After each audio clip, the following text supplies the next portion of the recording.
In this video, we are going to see how we can stop the emails going to the spam folder in a Gmail. It's a pretty straightforward process here, guys. So without further ado, let's get started with this video. So if you are in your inbox and you need to head over to see the spam emails, you click on more on the left hand side and we will choose spam folder from here.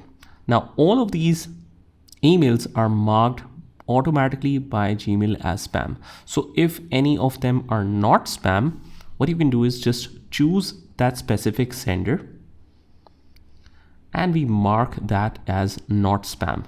So let's say, for example, this one, we click on not spam and it will move it back to your inbox just like so. But that is not enough because it will not prevent future emails from that specific sender from going to spam. So what you instead do is, let's say I select this sender in spam and mark it as not spam. It appears here. We open that sender now in inbox and we copy that specific email and we need to add this as contact. So we click on this multi dots on the right hand side, which is for the Google apps. We click on that and we just find the contacts here.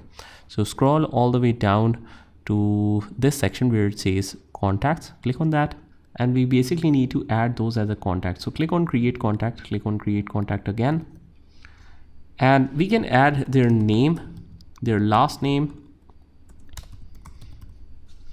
and most importantly their email ID.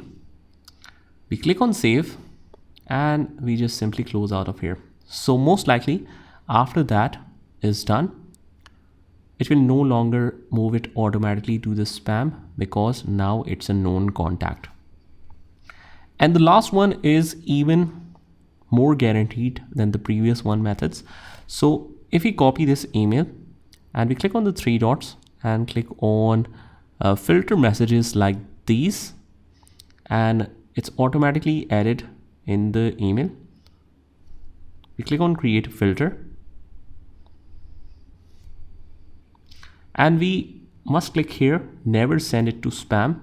So this way, if any specific sender is always going to spam, it will never go to spam after that. You click on create filter and you will always receive that emails directly in inbox from that specific sender. So that is how you do it. I hope you found this video helpful, and if you did, hit the like button and subscribe to our channel, and I will see you in the next one.